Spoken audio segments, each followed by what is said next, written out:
Kaya na-shock talaga kami ng bongga nung makita namin yung mga sinerve nila. Lahat daw pala kasi ito masarap. Hapon nagkaayaan kaming magkakaibigan na maghanap ng makakainan. Hanggang sa nakarating na kami dito sa Tabang, Plaridel. Paghahanap nga namin may nakita kami isang food park. At located to dito sa may Sitio Santiago. Pagpasok mo dito marami kang pwedeng pagpilian. Pero yung hinahanap naman kasi namin yung medyo heavy meal na. Kaya dito kami nagpunta sa may Seafood Avenue. Sakto nga first time naming 5 nakakain ng mga ganitong food. Kinaganda nga dito sa Seafood Avenue ay mura lang yung mga group meals nila. Sikat na sikat din to dahil palagi ko to nakikita sa social media. Anyway, yung mga kasama pala namin ngayon ay si Kuya Ambo, si Gabriel at si Ate Sara. At namang hindi masyadong pinaghandaan ni Gabriel dahil naka-shoes pa siya. Dating na pagdating nga namin doon ay inassist na agad kami nila ate. Nung kinuha na nila yung order namin ay sabi namin lahat ng masarap ay iserve nila. Namaya din naman nag-start na sila maglagay ng sapin ng lamesa at yung iba pang gamit. Sabi sobrang achievement unlock to para sa akin dahil hindi talaga ako nakakain pa sa mga ganitong kainan. Na nilang sinerve yung soup at sumunod naman yung isang plangganang seafood. Eh God, sineserve pa lang talaga ni ate. Talaga naman nanginginig na yung mga batok ko. Walang maglalaway for today's video So ang peg pala talaga ng Seafood Avenue ay Boodle Fight. Nabi namin kanina na yung order namin ay lahat ng masarap. Kaya na-shock talaga kami ng bongga nung makita namin yung mga sinerve nila. Lahat daw pala kasi ito masarap. Nag-order nga rin kami ng calamares at ng tuna. Medyo nai-stress na talaga kami ng very light sa dami ng in-order namin. Pero dahil hindi pa nga kami nag-uumagahan at tanghalian, feeling ko naman kayang-kaya namin tong tapusin. Flex ko na rin tong tuna na kanina ko pa talaga gustong kurutin. Sobrang attractive niya kasi. I-start na sana nga kaming kumain dahil gutom na kami pero meron pang sinerve si ate. Ito nga yung sinerve niya,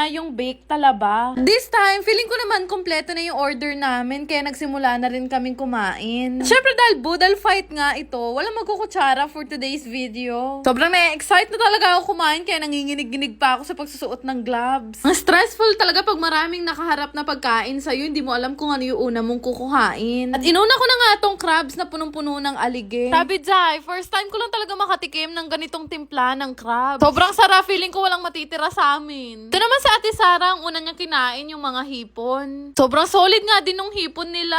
At tahong naman yung unang tinira ni Kuya Ambo. Mechanics nga naming 5 ngayon ay paunahan talaga kaming sumakit yung batok, char. Wala kaming masabi sa sarap ng seafoods nila dito. Grabe, panalong panalo talaga. This time, galit-galit muna at wala muna nag-uusap. Tatawa na lang talaga kaming 5 kasi hindi namin talaga alam kung ano yung una naming uubusin. Tinulungan pa nga ako ni Kuya Ambo kung paano kainin yung sipit ng crabs. Sabi naman kayo, Seafood Avenue, walang tapon sa inyo, pati sipit, punong-puno ng laman. Anyway, ang hilig pala ni Bebo ay mga hipon. Halos hipon lang talaga yung kinain niya ngayong araw. Talagang galak na galak ang puso niyan kapag nakakita ng hipon na ulam. Ito naman si Gabriel nagbabatak sa pagbubukas ng sipit ng crabs. In fairness, yung mga nabubukas niya sobrang solid ng laman, parang gusto kong hablutin sa kanya. At dahil medyo nakakaramdam na nga ako ng pagkahilo, binasalan ko na talaga yung paghigop ng soup. Yung soup nila dito hindi lang basta-basta sinigang na bangus dai. Kaya maya nga medyo nababawasan naman yung food namin. Ito talaga si Ate Sara, nag-focus talaga siya sa grilled tuna. Sobrang vegetarian itong si Kuya Ambo. Dinali niya talaga yung mga nakapalibot na gulay sa amin. Sa pa nga sa mga favorite ni Bebo ay itong baked scallop. Ako naman ay busy sa pagmumukbang ng mais. So medyo nakaramdam na nga ako ng kaginhawaan ay bumira na naman ako sa pagkain. Hindi ko kasi talaga kayang i-resist yung sarap ng seafood nila dito. Kaya naman ito binukas ko na talaga yung sipit ng crabs para sa inyo, char. Guys, swear, pag nakakain kayo dito, babalik at babalikan nyo to sa sobrang sarap ng mga food. Di ko na nga mabilang kung nakailang sipit na ako ng crabs. Lasa kasi niya medyo matamis na medyo maanghang. Saktong-sakto lang talaga. First time ko nga lang din titikim nitong baked talaba. At nung natikman ko yung baked talaba nila dito, isa na to sa pinaka-favorite kong food. Di nga rin kumakain ng baked talaba si Ate Sara pero napakain siya sa sobrang sarap. Ako nga dito sa sulok, sumisip-sip na talaga ng lemon dahil medyo nahihilo-hilo na naman. Pero dito talaga kay Gabriel, walang pahipahinga. Sarap talaga kasama na ito, pati ikaw gaganahan ka sa pagkain. Sa mga nagtatanong pala kung magkano yung food nila dito, hawak kayo sa kinauupuan nyo, huwag kayo magugulat dahil nag-i-start lang naman to sa $4.99 lang. Dahil sa sobrang busog, wala na kaming masabi at nakatulala na lang kaming 4. Mura na nga dito sa Seafood Avenue at sobrang sulit pa ng mga pagkain dahil lahat masarap talaga. Ano nyo sasabihin na hindi masarap, tinaob namin yung lamesa, char. Isa pa sa pinaka nagustuhan namin ay sobrang babait ng mga staff nila dito. As in,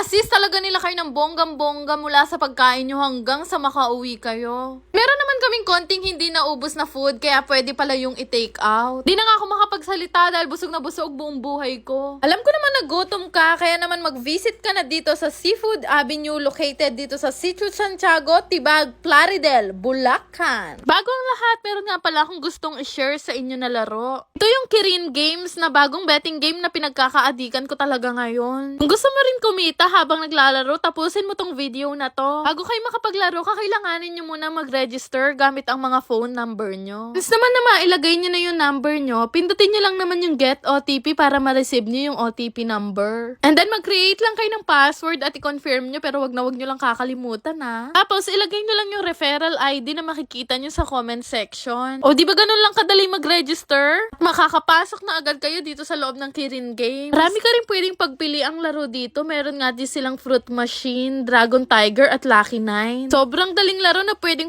nyo talagang pagkakitaan. Pero gaya ng ibang laro, kakailanganin mo muna mag-cash in bago ka makapaglaro. 100 nga ang minimum tapos 50,000 naman yung maximum. Gcash lang din yung ginagamit ko dito para makapag-cash in. Magsasample na lang din ako ng laro kagaya nitong Dragon Tiger. Para sa akin sobrang daling laro lang nito kasi dalawa lang naman yung pagpipilian mo. Choice mo din naman kasi kung magkano yung gusto mong itaya. Commended ko talaga tong Kirin Game dahil marami na din ako napapalalunan dito sa ilang araw na paglalaro ko. Imagine naglalaro ka lang tapos kumikita ka pa. Pero syempre gusto ko na rin kayong turuan kung paano naman mag-cash out. Sobrang dali lang mag-cash out dito kasi doon naman sa current amount makikita nyo yung balance nyo. Lalagay nyo lang naman yung amount na gusto nyo i-cash out at syempre yung Gcash number nyo. Kung Gcash naman ang gagamitin yung pang-cash out ay ilalagay nyo lang naman yung number at Gcash name nyo. Ang kinaganda nga dito sa Kirin Game ay hindi lang Gcash ang pwede nyong gamitin. Marami na rin silang available banks na pwede nyong pagpilian. Kakailanganin nyo lang naman gawin ay ilagay ang inyong bank details. Diba ang bongga talaga nitong si Kirin? Kaya naman laruin nyo na rin to at sabay-sabay tayong kumita habang naglalaro. Shoutout nga pala kay Ada, Jasmine, Sherlu, Twinkle, Mary Carlin, Jocelyn,